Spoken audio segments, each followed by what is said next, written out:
Let's play a game. It's the most famous line from the horror film franchise Saw. And on March 28, 2012, one fan takes the game a little too far. When the police search Matthew's room, they find DVDs of the Saw movies. And those movies have brutal, gory torture scenes. Among them, one where a man's spinal cord is severed by jigsaw. It's hard to make sense of what was going on in Matthew's mind. He obviously was fixated on the Saw films. In the film, Jigsaw's mission is to punish those who have lost their way. They must face death in order to appreciate life. The road to hell is paved with good intentions, and that seems to mirror Jigsaw's methods.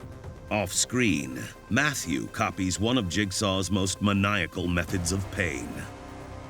It was horrifying what happened that night.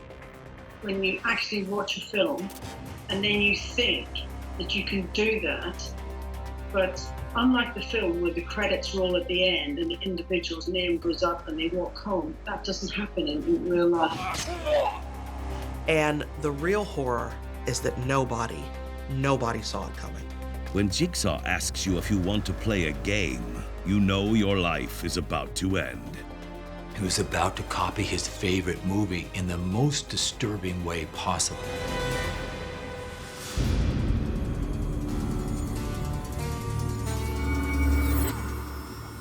"25-year-old Matthew Tinling wants to play a game. The Saw movies took everyday individuals and put them in wildly imaginative life or death situations. It's like you woke up and your worst nightmare has come to life. For most people, Saw is a work of fiction, a Hollywood creation best viewed on the big screen. But for others, Saw is a motivation to kill. Matthew loves the Saw movies, and they're sort of his template for how to get this information out of Richard. And he takes one of the most gruesome torture scenes in the entire franchise and plans to use it against his roommate. He thinks that will get him what he wants.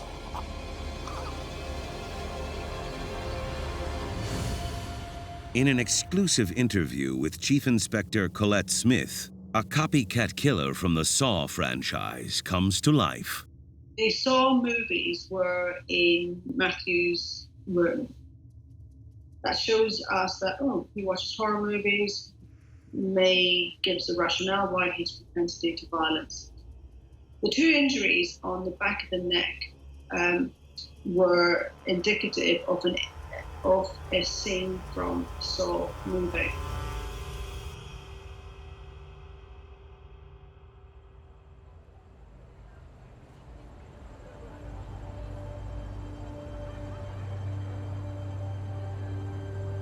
Matthew Tinling once seemingly had the world in the palm of his hands. Matthew came from, actually, a very wealthy background. He grew up in a home in a very, very, very wealthy part of town. But then when he got into high school, something happened. Drugs gained control of him. Eventually, unfortunately, Matthew drops out of school. Matthew had a framework around him with his family that he really should not have gone off the rails like this at all. Matthew hasn't come up with a way to support himself. He doesn't have work. He doesn't really have marketable skills and not much in the way of education to better himself. Because of his drug addiction, Matthew's relationship with his family falls apart. One would believe that the parents tried, like all parents, but the drugs had control over him. He becomes estranged from his family. There was no living with his parents. Once drugs came into play for Matthew, his family began to fear him. On the streets, Matthew's only income is a government-sponsored unemployment check he uses to buy drugs and alcohol. It's interesting because he abused a home. He had a home, he had a family. He abused it and left it. You got this. This isn't even out of theaters yet. How much? Once you find that you're addicted to drug or alcohol, and that consumes your everyday waking hours, everything else becomes secondary to feeding that addiction. Doesn't matter where you're living or what you're doing, the brain, due to that addiction, is directing how that individual lives.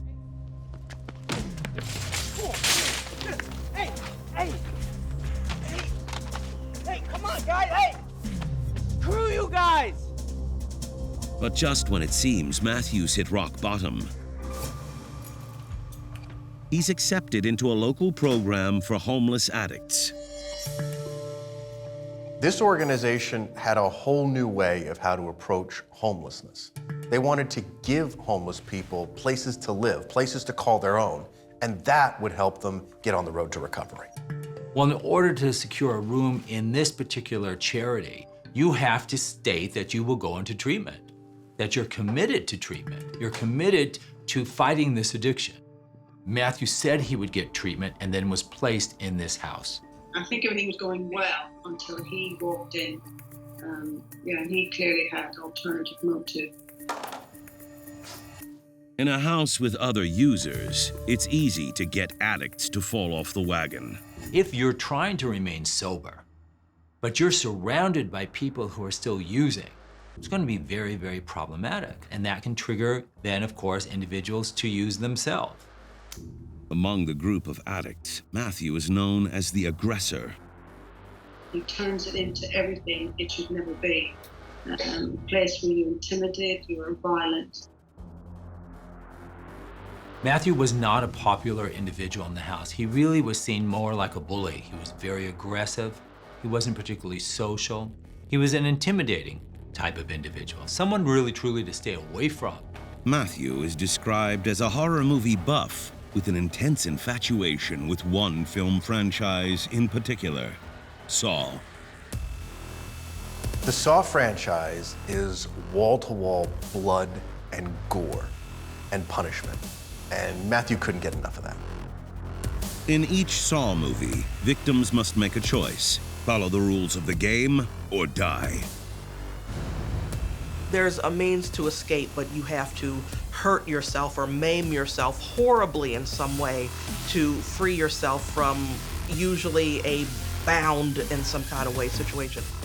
Those who truly want to live will. You can have your freedom, but how much are you willing to go through to get it? The movie leads to 7 sequels, becoming a surprisingly successful horror franchise. And among those fans yearning for more is Matthew. Despite the fact that a lot of people are shocked and horrified by this film, doesn't really faze Matthew other than that he really enjoys it. Matthew watches this movie repeatedly, and he doesn't sympathize with the victims. He sympathizes with the evil mastermind Jigsaw. Throughout the Saw franchise, Jigsaw is responsible for orchestrating the chaos. I would describe Jigsaw as someone who has a renewed sense of purpose. He went through a situation where he was diagnosed with cancer, and he thought his life was coming to an end. The death sentence motivates Jigsaw to play a deadly game. He realized what he was willing to do to live, even though he was given that horrible terminal cancer. So in his mind, now he wants to go to people and he wants them to see things his way. How badly do you want to live? I know how badly I want to live. Jigsaw abducts people who he feels have sinned and pits them against each other in order to teach them a lesson. Jigsaw's philosophy is that if you can play his game and come out the other side alive, you'll have a renewed sense of what it is to be alive, and you should be appreciative for every moment that you have. Matthew is about to discover he's closer to becoming the real-life Jigsaw than he ever realized. For Matthew, things started to change when a new resident moved in. All right, so welcome to your new home. His name is Richard Hamilton, and he claims to be a 45-year-old military veteran also struggling with an addiction to drugs and alcohol. He's quite a sad and vulnerable individual who has, he's been in the care system, to know how to get out of it. He told a number of people he went to the army We have no record of him working or being in any long-term employment.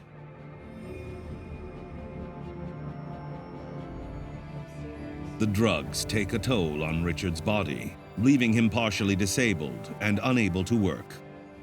From the drug and alcohol use, his veins were collapsing and his body was just falling apart. And it makes it very difficult for him to function. Like Matthew, Richard is also estranged from his family. For Richard and Matthew, there was actually a great deal they had in common.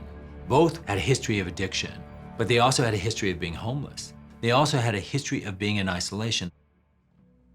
Matthew! Hey, how you doing? Hey, here you are. How you doing? Good. Good. Just wanted you to meet your sweet mate. How you doing? I'm Richard. Although their lives are similar, their personalities are polar opposites. Need anything? I'll be back a little later. Okay. Cool. Thanks very See much. ya.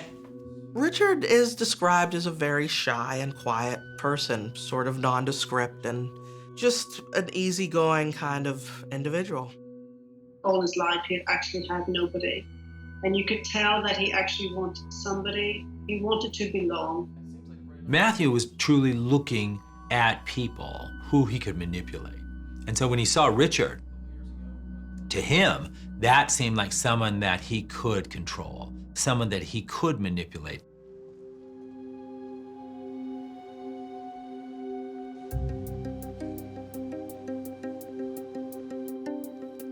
They all were getting unemployment checks, so they had some kind of money. But unfortunately, what was happening was they were using it for drug money. The money goes straight into their individual bank accounts, and what one person has is usually shared with the others. Whenever a person got their unemployment check, they would go out and buy the drugs and alcohol for the entire house. But there's one resident who has more money than all the rest. Every 2 weeks, Richard receives $300 in disability benefits. In addition, each month he gets another $350 for additional benefits payments.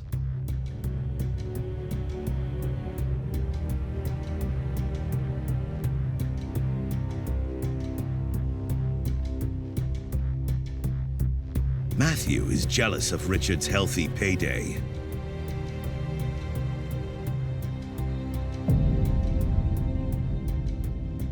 Stereotypically, drug addicts will do anything to gain control of those drugs.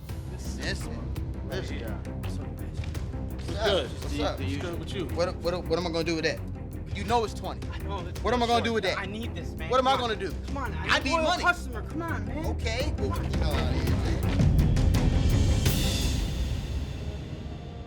In the movie franchise Saw, Jigsaw asks each of his victims if they are willing to do whatever it takes to survive.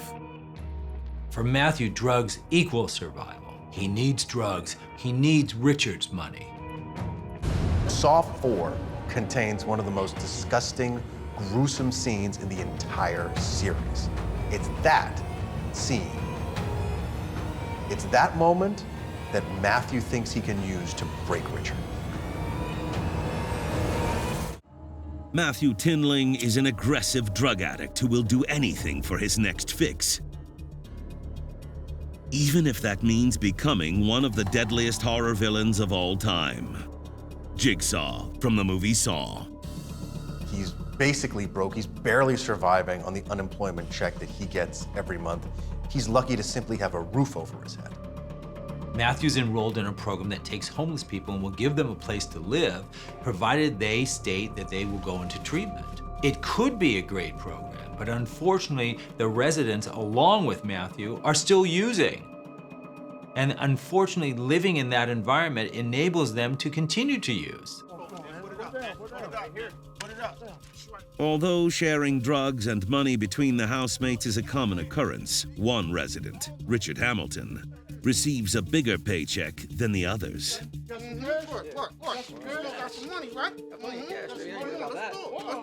Richard receives disability payments, and they're regular, they're every 2 weeks. He gets additional benefits on top of that each month. So because of that, he's got a regular income on which he can depend.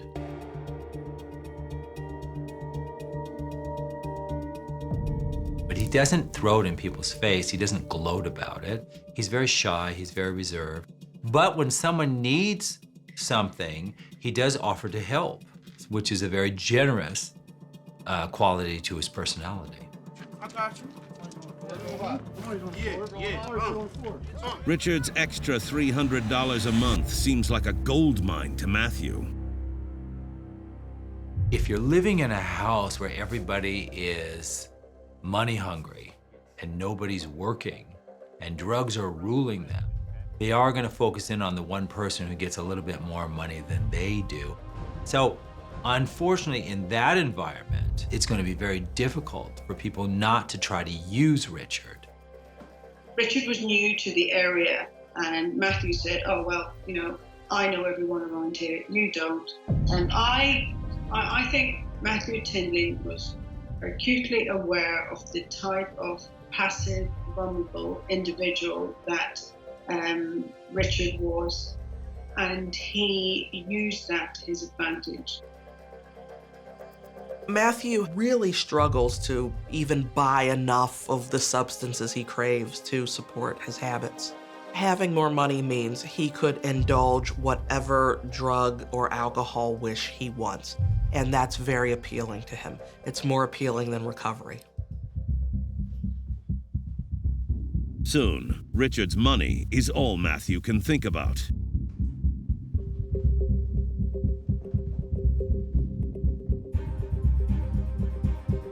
Matthew becomes obsessed. He must have that money. He becomes addicted to the idea of getting a steady stream of money, just like Richard has.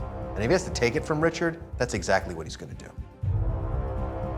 But getting his hands on Richard's cold, hard cash is easier said than done.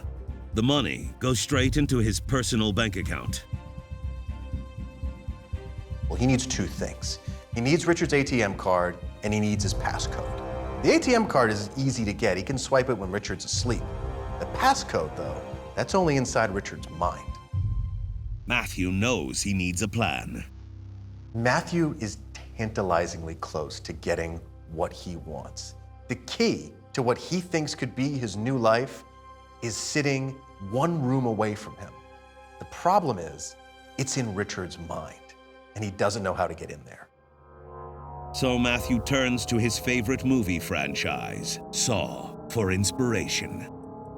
Matthew is a big fan of the Saw franchise. He watches it repeatedly. He wants to have that kind of power that Jigsaw had over people. So it's at that point when you actually watch a film and then you think that you can do that. But unlike the film where the credits roll at the end and the individual's name goes up and they walk home, that doesn't happen in real life. It doesn't happen at all. So that's where it gets blurred, that he actually watches something and thinks he can act it out. In each Saw movie, Jigsaw sets up a series of torturous games designed to teach his victims a lesson. Jigsaw wields power by imprisoning people and forcing them to do terrible things to themselves and to others. That actually appeals to Matthew. Matthew loves the fact that Jigsaw is the one in ultimate control. Jigsaw can make almost anyone do almost anything. Matthew decides he's going to use Jigsaw's mind tricks on Richard. Matthew wants Richard's money, plain and simple. He wants it for himself. Matthew? What's going on, man? Matthew tries to bully Richard into giving him the password to his bank account. He wants to use aggression and fear tactics to make Richard fear him so that Richard will give up this information. And that's the way Matthew feels like he's going to get what he wants.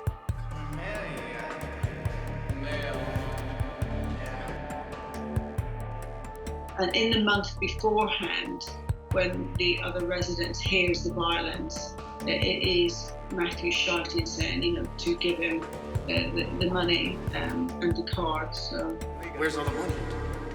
Matthew's entire attitude towards Richard changes basically just on a dime, because now all he does is see Richard as an amount of money.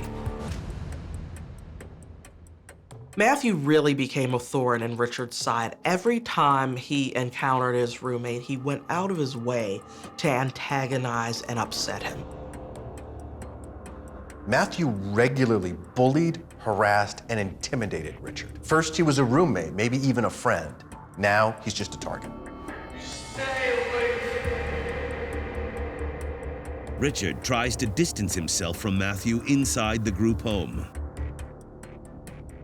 Richard completely and totally withdraws under the force of Matthew's bullying.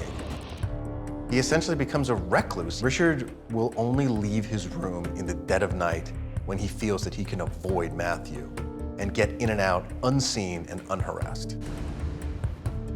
But the longer Richard hides in fear, the more desperate Matthew becomes. In his drug-induced mind, he sees himself as already having this money, and he pictures himself with extra cash each month due to Richard's disability check. He's desperate, he's angry, he wants Richard's money now. In the Saw franchise, Jigsaw uses mind tricks and physical torture to teach his victims a lesson.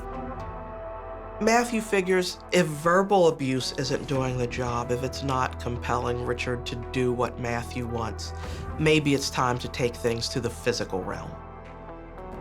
Matthew watches Saw 4, looking for a plan to make Richard suffer.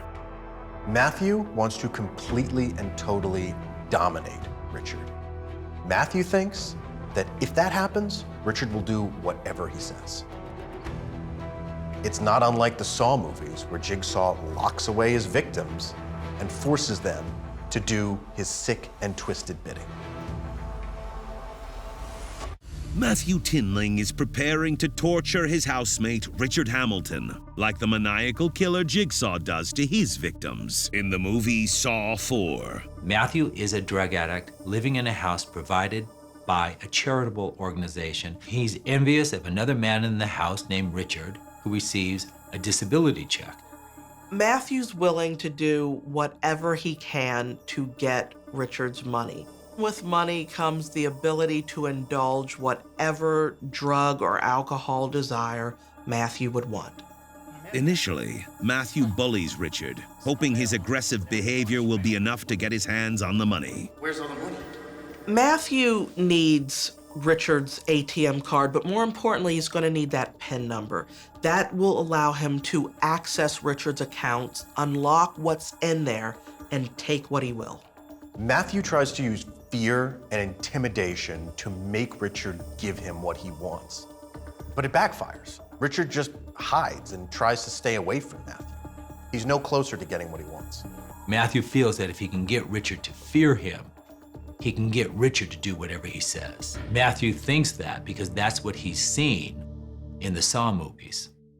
In the Saw franchise, a character named Jigsaw tortures his victims with emotional and physical abuse.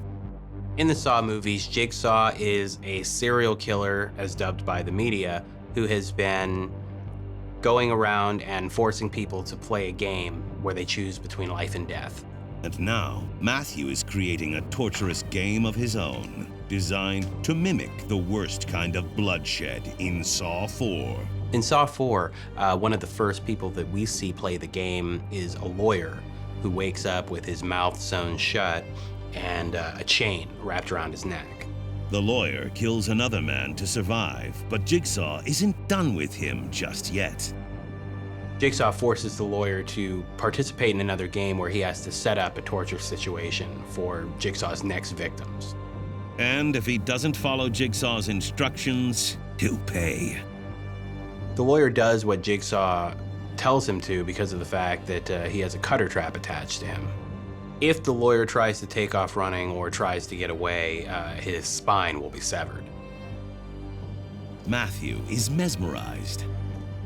Matthew thinks that if he can simply threaten Richard with the most diabolical, devious kind of punishment he can imagine, that Richard will break and give him whatever he wants. So he thinks that a device like the one used in Saw to shatter somebody's spine is what he needs to have. It's the most brutal form of torture Matthew can imagine. In the Saw movie, the threat of having a man's spinal cord severed caused that man to do whatever Jigsaw wanted. And if it worked for Jigsaw, why can't it work for Matthew?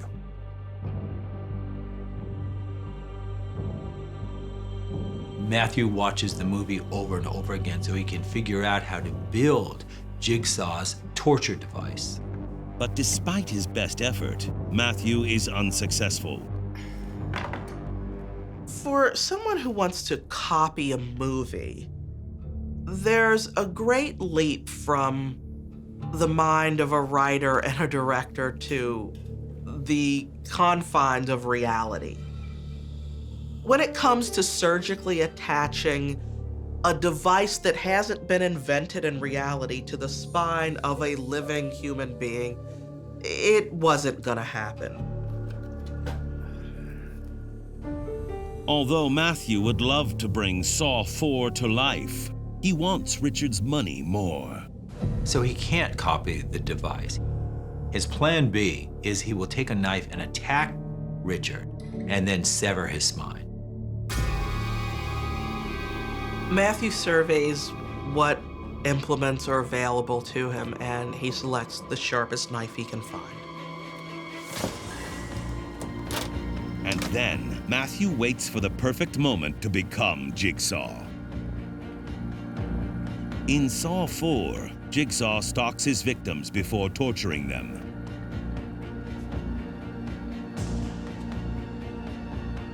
Jigsaw takes a lot of time to study people and their daily routines. He seems to know almost everything about them by the time that they find himself playing his game.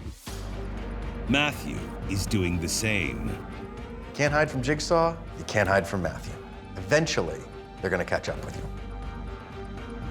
Richard can't avoid Matthew forever because they're roommates. They have their own bedrooms, but all of the common space, and certainly the way out to the wider world, is in common area with Matthew. Richard needs food, he needs water. He can't stay in his room forever. As Matthew lies in wait in Richard's room, he suddenly sees the door open.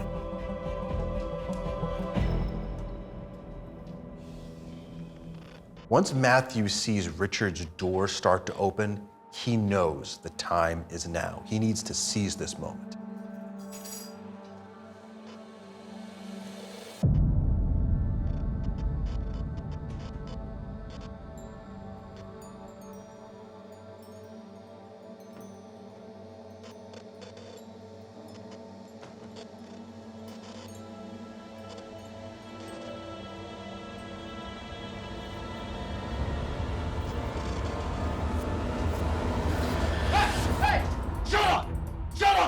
He tries to escape from Matthew, do whatever he can to not be in Matthew's sight.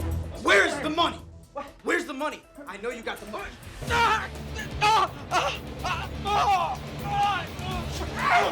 Where's the money? Matthew pushes his way into Richard's room and then starts searching for money wherever he can find it. The whole purpose behind this was to get the car, to get the money, to get the drugs. Richard did have money comparative to the rest of them in that house. He had substantial money. It may only be benefits, but it's substantial to them. Once he takes whatever money he can find, he then turns his attention back to Richard. Give me the card, come on! Where's the ATM card? Let's go! The pin, give me the pin. He then demands from Richard his bank card and his PIN number. I need the pin, let's go, give me the pin! Write it down, write the pin. Matthew has escalated his war against Richard from verbal to physical intimidation. Oh, God. Richard stays silent, stays strong, and won't cooperate with Matthew. Write the pin down, let's go! I can't write. I need the pin, let me get the pin. Will Richard survive Matthew's deadly game? Matthew has come into this room for one reason and one reason only, and just like in Saw 4, he's ready to shed blood to get what he wants.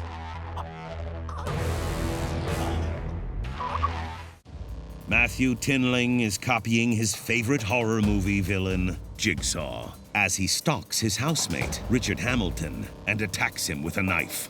Matthew is a drug addict who loves the Saw movies. He plans to use a torture in order to force his neighbor to give him his disability money. He's desperate for this money because that money will provide him with access to use more drugs. Throughout the Saw franchise, Jigsaw captures his victims and makes them fight for their lives. Some victims are killed. Others who make it out alive are still generally maimed or disfigured in some way. No matter what, when you find yourself in front of that doll, you're playing. And if you don't play, you die. As for Matthew, he's become the real-life Jigsaw as he fights Richard in a game of life or death. Matthew ultimately wants Richard's bank card and PIN code so he can have access to his disability money. Money he needs to feed his raging drug habit. Matthew thinks that it's his time to be in control. He's got all the power in the situation, and he can make Richard do what he says. But even as the fight escalates, Richard refuses to give up any information.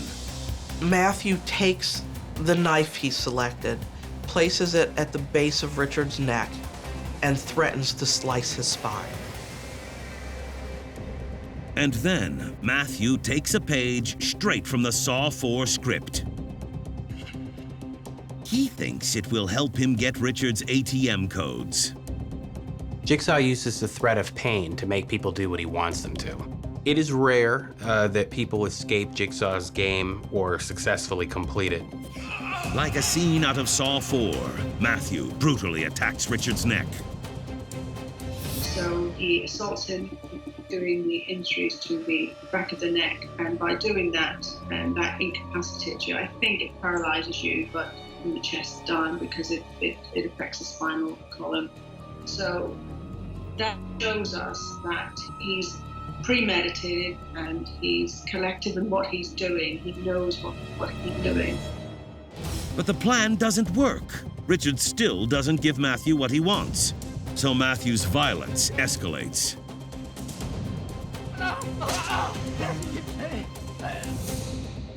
Write it down! During the attack, Matthew stabs Richard again and again. No.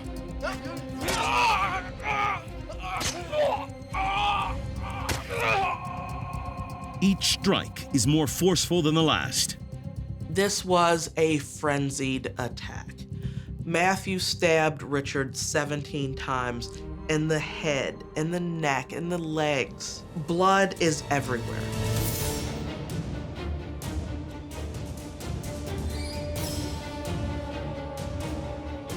Finally, under excruciating pain, Richard complies. He gives Matthew the ATM PIN code. Even though Richard is slowly dying from his wounds, Matthew decides to finish the job.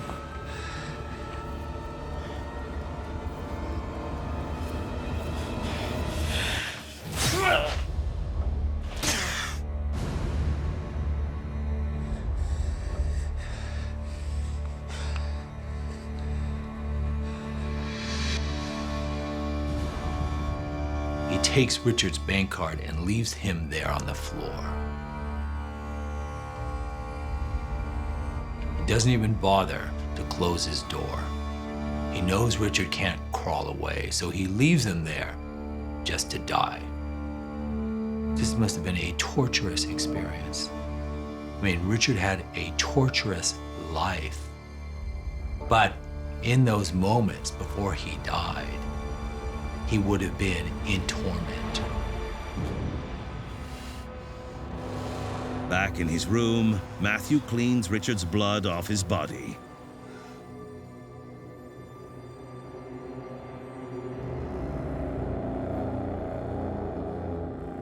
Matthew does everything to clean up the crime scene but get rid of the body. He takes his blood-stained clothes and puts them in plastic bags and takes several trips down to the garbage bins to throw them away.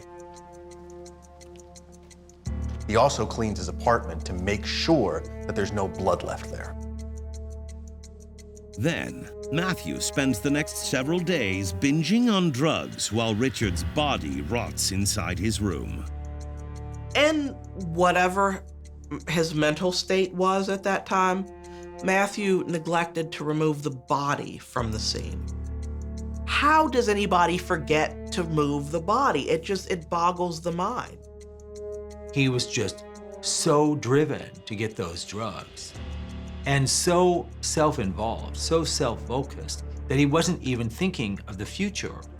He was just living for the moment that now he had that money and now then he could get his drugs. 8 days after the murder, Matthew uses Richard's ATM card to steal money from his account. Matthew withdraws about $330 from Richard's bank account using the stolen ATM card and also using the code that he tortured out of Richard. Richard! Matthew thinks he's pulled off a crime worthy of Jigsaw, but he's about to learn that in real life, criminals don't always come back for a sequel. About 2 weeks after Richard's death, another resident walks by his room. He realizes he hasn't seen Richard in some time and opens the door to make sure that he's okay. But what he finds inside Richard's room is a horror movie come to life. This crime scene looked like the massacre that had happened there.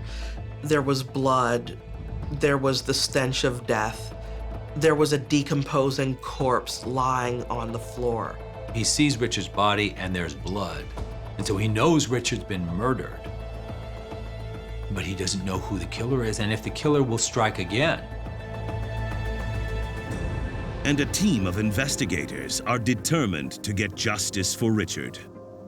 We sort of felt obliged to do everything we could for Richard because all his life he had actually had nobody. And you could tell that he actually wanted somebody. He wanted to belong. So we become his family. We bring justice for him. Matthew Tinling has killed his housemate Richard Hamilton in order to steal Richard's disability money. Matthew is an unemployed drug addict who's obsessed with the movie Saw 4. He saw the opportunity to steal money from Richard so he could get more drugs and also to live out his horror movie fantasy. Throughout the Saw franchise, the movie's villain Jigsaw is always one step ahead of the law. Jigsaw commits crime after crime, and just when you think he might get caught or he's dead, another sequel comes out, and he's made a comeback. As for Matthew, over a week after he kills Richard, another resident of their building discovers his decomposing body and calls the police.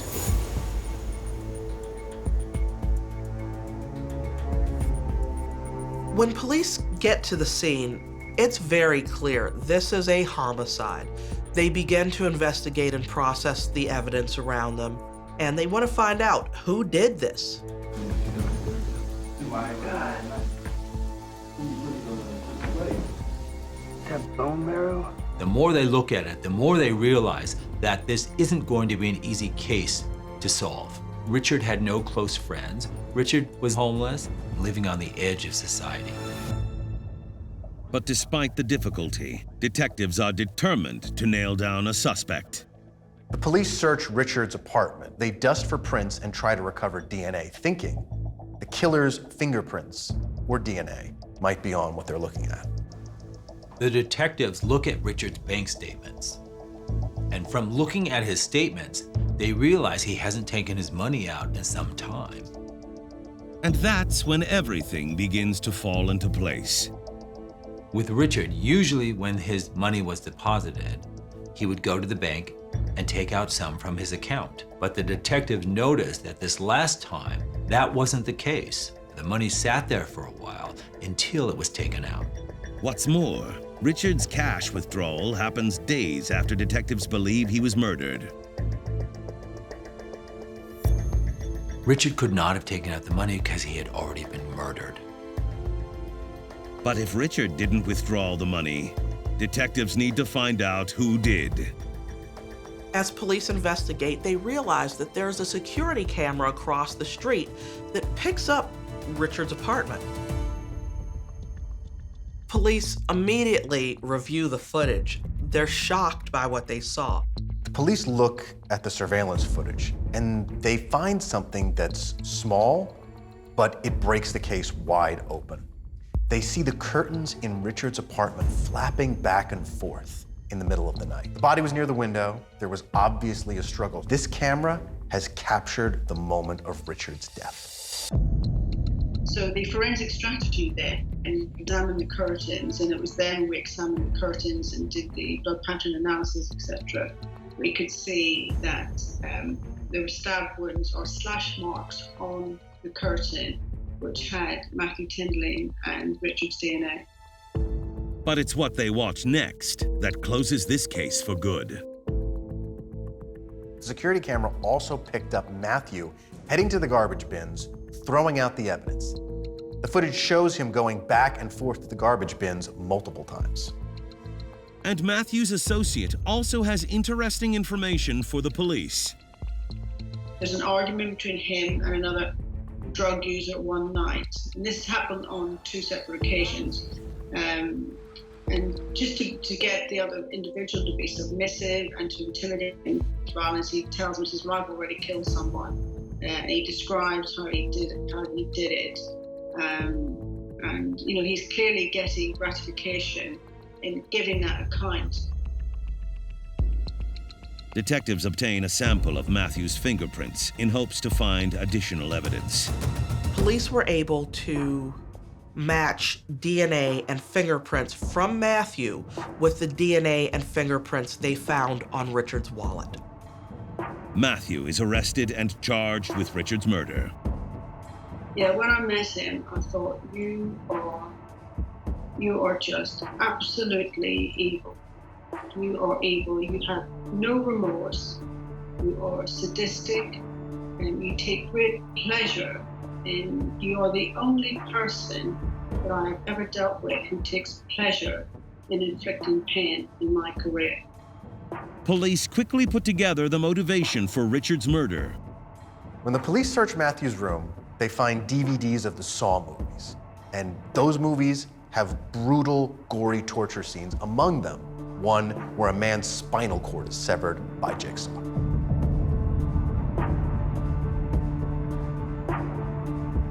He obviously was fixated on the Saw films, but he also was driven and controlled by his addiction. That's the closest thing we can say about what was going on in his emotional brain. In the end, the movie he loves most becomes his very own death sentence. It's believed that Matthew killed Richard in the manner he did based on watching Saw movies, and seeing those movies in his room gave him away. Matthew is found guilty of murder and sentenced to a minimum of 30 years in prison. Matthew was pretty clearly delusional if he thought that he could commit this crime and get away with it.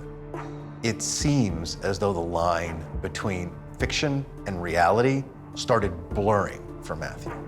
His drug addiction couldn't have helped. Like all of Jigsaw's victims, Matthew's freedom is also taken. It's hard to make sense of what was going on in Matthew's mind.